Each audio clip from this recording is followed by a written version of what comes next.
लेकिन अभी ये कलर देख के बहुतों को लगेगा कि ये BS4 मॉडल है, लेकिन नहीं, ये BS6 मॉडल है। उसके बाद एक दिन गाड़ी ऑफ हुआ और स्टार्ट ही नहीं हुआ। तो ये था मेरा NS200 का review after 12,000 kilometres and 2 years।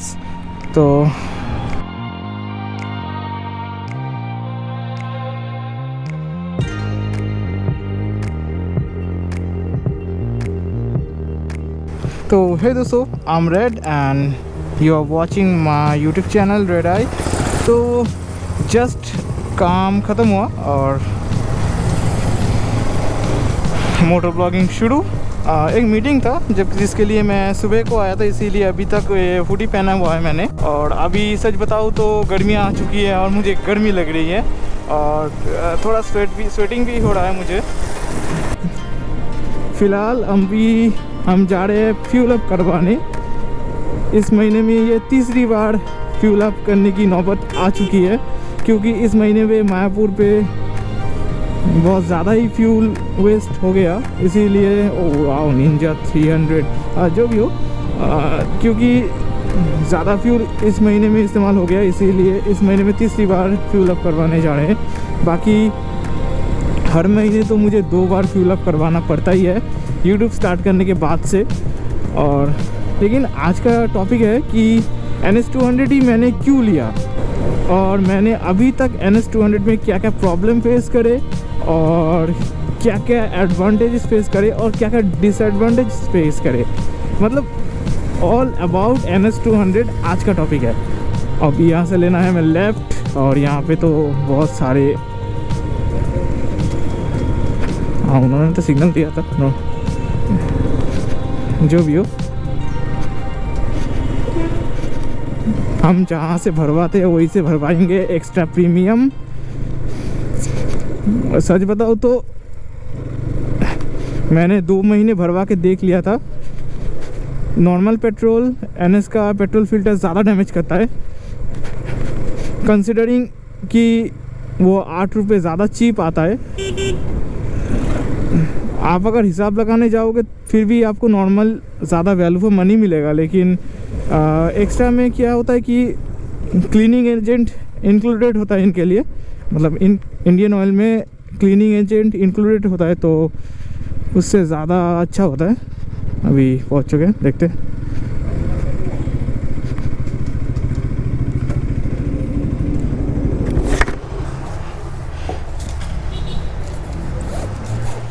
অবস্থা খারাপ চলছে, গাড়িও চালানো হচ্ছে প্রচুর। এই মাসে 900 কিলোমিটার চালিয়েছি গাড়ি। 900। তা তুমিও ভরবা 910 ভরো। 910? হ্যাঁ, ওকে हो जाता तो बस।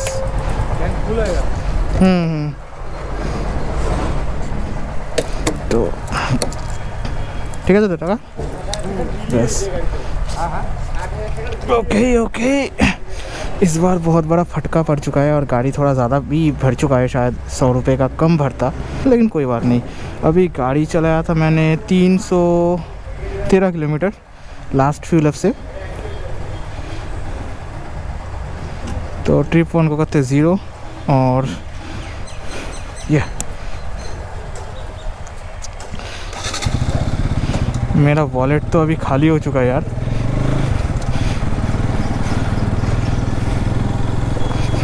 अभी धीरे धीरे जाना होगा वरना पेट्रोल गिर जाएगा, क्योंकि लिमिट मैंने रीच कर दिया है ऑलरेडी।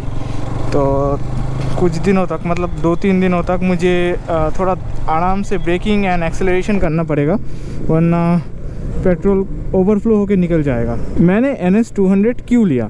तो देखो, मैंने NS200 लिया था 2020 में दिसंबर 6 को, और तभी मेरे पास एक और ऑप्शन था जो था R15 version 3 non ABS variant.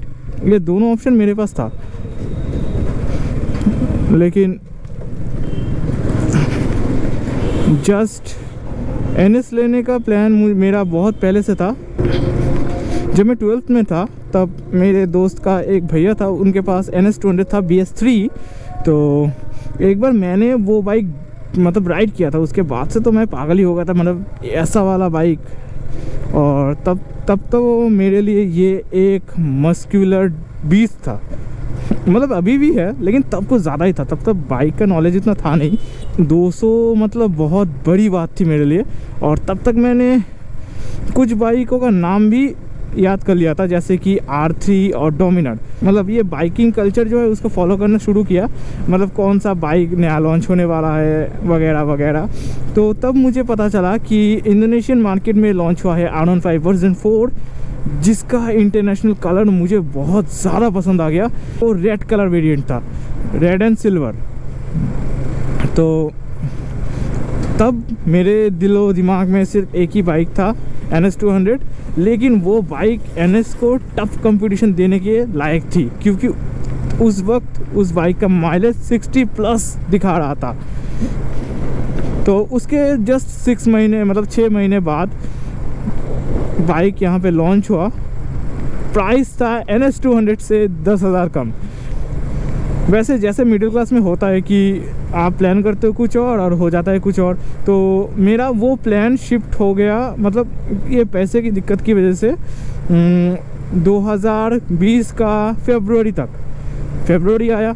उसके बाद भी मुश्किल था मेरे लिए। तब मैंने NS खरीदा December 6 को 2020। और तब आप पूछोगे कि तो हमने R15 क्यों नहीं खरीदा, क्योंकि R15 तब ABS वाला लॉन्च हो चुका था, और जो पहले वाला था कुछ शोरूम्स में बिक रहा था, लेकिन वो भी नहीं लिया मैंने, क्योंकि तब R15 का ये जो बॉडी मतलब टैंक पैनल है ये निकल रहा था, और उसका ब्रेकिंग इशू एक बहुत बड़ा इशू बन चुका था। R15 पहले नॉन ABS वेरिएंट में आता था, और उसका डिस्क साइज़ भी इतना छोटा हुआ करता था कि उसका मतलब टॉप स्पीड वो डिस्क हैंडल नहीं कर पाता था। मतलब आप ब्रेक लगाओगे लेकिन वो गाड़ी रुकेगी नहीं उस स्पीड पे, और इसी वजह से बहुत सारे एक्सीडेंट्स हो रहे थे। ये एक डर था। और दूसरा वाला बात कि मेरे घर पे एक मतलब कॉमन फैक्टर रहता है कि हम स्पोर्ट्स बाइक नहीं दिलवाएंगे तुम्हें, मतलब कुछ भी हो जाए। और मेरे दिमाग में भी तब तक बैठ चुका था कि NS इज़ बेटर, क्योंकि पावर ज़्यादा है और टॉर्क भी ज़्यादा है। और दूसरी बात, एक्चुअली में मैं नया राइडर हूँ, तो अगर कभी भी गलती से भी अगर R15 को गिराता हूँ तो उसका पैनल का खर्चा मुझे बहुत ज़्यादा पड़ने वाला है। लेकिन अगर मैं NS को गिरवाता हूँ तो ये हल्के में से निकल जाएगा। तो बस तब आग बंद करके हमने December 6 को 2020 NS200 ले आए। लेकिन अभी ये कलर देख के बहुतों को लगेगा कि ये BS4 मॉडल है, लेकिन नहीं, ये BS6 मॉडल है। एक्चुअली में नवंबर को ये कलर लॉन्च हुआ था BS6 के साथ में, और उससे पहले जो आते थे वो सारे BS4 थे। और उसके बाद ये कलर कम्प्लीटली गायब हो गया। मतलब ये कलर, मतलब जो क्लासिक BS4 वाले कलर से जो लोग NS को डायमंड कह के बुलाते हैं जिन कलरों को, तो वो कलर गायब हो चुका है पूरे मार्केट से। मुझे भी बहुत ढूंढने के बाद ये एक पीस था रानाघाट शोरूम पे, और एक ब्लैक था, तो बस इस पे दिल आ गया तो ये लेके आ गया। लेकिन एक मन में था कि ब्लैक लेता तो ज़्यादा मॉडिफिकेशन कर सकता, ज़्यादा ग्राफिक कर सकता, ये सब था वगैरह वगैरह। तो टॉपिक को साइड रखते, तो ये था मेरा NS लेने का स्टोरी। और अभी तक मेरे NS200 को अप्रोक्स 2 साल और 2 महीने हो चुके हैं, एक्चुअली उससे ज़्यादा, लेकिन हाँ हो चुके हैं। तो अभी तक मैंने इसके ऊपर कोई ज़्यादा बड़ी इशू फील नहीं करी। एक बार जब मैंने बीच में YouTube लेफ्ट किया था, तब मुझे एक इशू आया था बैटरी शॉर्टेज को लेके। मतलब मेरा जो पहली बात तो मेरा जो उसको क्या बोलते हैं मुझे ठीक से पता भी नहीं, यहाँ पे लगता है अल्टरनेटर शायद, तो या फिर रेगुलेटर कुछ भी।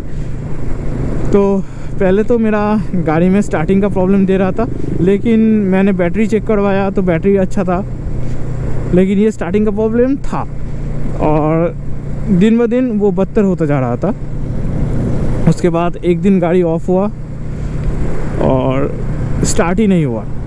तब मैंने बहुत मुश्किल से, मतलब तब मैं क्या बताऊं यार, मतलब बहुत डिसअपॉइंट हो गया था कि गाड़ी स्टार्ट नहीं हो रहा। मतलब इतने प्यार से आप रखते हो एक गाड़ी को, फिर वो अगर स्टार्ट नहीं होता तो मतलब समझ सकते हो यार। तो ये बात थी, और किसी तरह से मैंने धकेल के गियर में लगा के स्टार्ट किया गाड़ी को। उसके बाद मैं शोरूम पे गया। उस दिन बारिश भी हो रही थी, तो शोरूम से जस्ट 1 किलोमीटर पहले मेरा गाड़ी ऑफ हुआ हमेशा के लिए, मतलब हमेशा के लिए। उसके बाद मैंने कितनी भी कोशिश की, कितना भी पुश किया, गाड़ी स्टार्ट नहीं हुआ। और बीच रास्ते में बारिश के टाइम पे, और आपको तो अभी रोड कंडीशंस पता ही है, और तभी और भी बुरा हालत था, कीचड़ हो रखा है। मैंने रेनकोट बैग में रखा था, वो पहना, गाड़ी को धकेल के शोरूम पे ले गया। तो जाते ही उन्होंने बता दिया कि तुम्हारा बैटरी ख़त्म हो चुका है। मैंने पूछा क्या हुआ, तो वो लोग ने बोला कि बैटरी शॉर्ट हो चुका है अंदर से, इसीलिए ये प्रॉब्लम आ रहा था। और उसके बाद नया बैटरी लगाया तो उससे भी प्रॉब्लम सही नहीं हुआ, क्योंकि वोल्टेज वो ठीक से डिलीवर नहीं कर पा रहा था। जो कि इसका वोल्टेज कन्वर्टर है वो भी जा चुका था, क्योंकि 5 साल तक इंजन वारंटी में है और वो वारंटी में क्लेम हो गया। तो ये कोई बड़ा इशू नहीं है, लेकिन इशू जो आया था बैटरी को लेके, बैटरी शॉर्ट हो चुका था, हम किसी भी तरह से उसे चार्ज नहीं कर सकते थे। तो बैटरी ख़रीदना पड़ा मुझे रानाघाट जाके, फिर लाया, फिर इसे गाड़ी में इंस्टॉल किया गया। उसके बाद मैं शाम को 8 बजे घर आया। ये था बड़ा इशू, और अभी तक मेरे एनएस में बाकी कोई इशू नहीं था। और हाँ, एक डिलीवरी के टाइम से ये जो बाई तरफ खिसकने वाला इशू है ये था। मतलब उन्होंने बोला था कि अगर तुम शोरूम पे दे दोगे तो हम ठीक कर देंगे। मतलब वो करते ही, एक्चुअली उनका काम ही है करना। लेकिन क्योंकि मेरा एक मतलब कॉन्सेप्ट है कि हर चीज़ में कोई ना कोई खामी होती है, अगर नहीं होती होगी तो कुदरत ऐसा कुछ करती है कि उसके अंदर खामियां आ जाए। तो मैंने इसको रहने दिया, क्योंकि ये कोई बड़ा इशू तो मेरे लिए है नहीं, क्योंकि मैं हाथ छोड़ के कितना टाइम ही चला लूँगा, और इसके अंदर क्रूज़ कंट्रोल तो है नहीं। तो इसीलिए मैंने इसको जाने दिया। और अभी तक एनएस में मुझे एज सच कोई मेजर प्रॉब्लम आया नहीं। और हाँ, जो लोग किसी सर्विस कॉस्ट को लेके मतलब चिंता में रहते हैं कितना होगा, अगर आप नॉर्मल सर्विस करवाओगे तो 1200, हाँ 1200 में 1200 तक 1400 तक हो जाता है। मतलब एयर फिल्टर चेंज करना, फ्यूल फिल्टर चेंज करना एंड लेबर लगा के वगैरह, ये 1400 तक हो जाता है। लेकिन अगर आप मेरी तरह मतलब एक्स्ट्रा कुछ सर्विस करवाते हो जिसका लेबर चार्ज वो लोग अलग से लेते हैं, तो ज़्यादा तो पड़ेगा, ठीक है। और अगर कॉन्स बताऊं तो हाँ, आप ये थोड़ा पीती तो है, मतलब माइलेज अभी मैं सच बता रहा हूँ, जब मैंने गाड़ी ख़रीदा था तो 82 पर लीटर का फ्यूल प्राइस था। तो तब तो मैं दिल खोल के गाड़ी चलाया करता था, लेकिन अभी थोड़ा समझ के चलाना पड़ता है, क्योंकि अभी फ्यूल प्राइसेस है 106 रुपये, और ऊपर से मैं एक्स्ट्रा प्रीमियम डलवाता हूँ तो मुझे पड़ता है 114 रुपये लीटर। और हाँ, जो एक्स्ट्रा प्रीमियम फ्यूल है वो इंजन के लिए अच्छा है। और मतलब एनएस के मैनुअल पे कुछ लोग कहते हैं कि 82 के नीचे भरवाना चाहिए ऑक्टेन वगैरह वगैरह, लेकिन नहीं, मैंने मतलब जितने भी आर्टिकल्स देखे हैं तो वहाँ पे मेंशन है, अगर आप 82 के ज़्यादा मतलब 82 ऑक्टेन से ज़्यादा का फ्यूल भरवाते हो थर्ड सर्विस के बाद से, point to be noted, third service के बाद से, तो वो इंजन के लिए हार्मफुल नहीं होगा।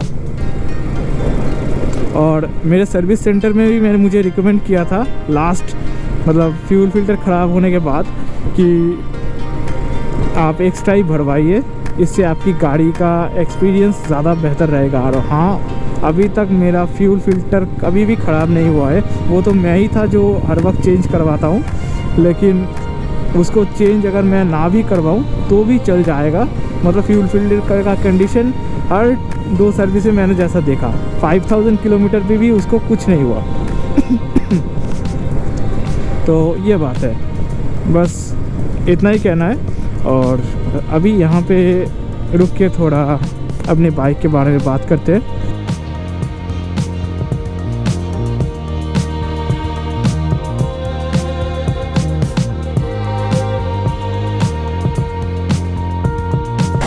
तो ये था मेरा NS200 का review after 12,000 kilometres and 2 years।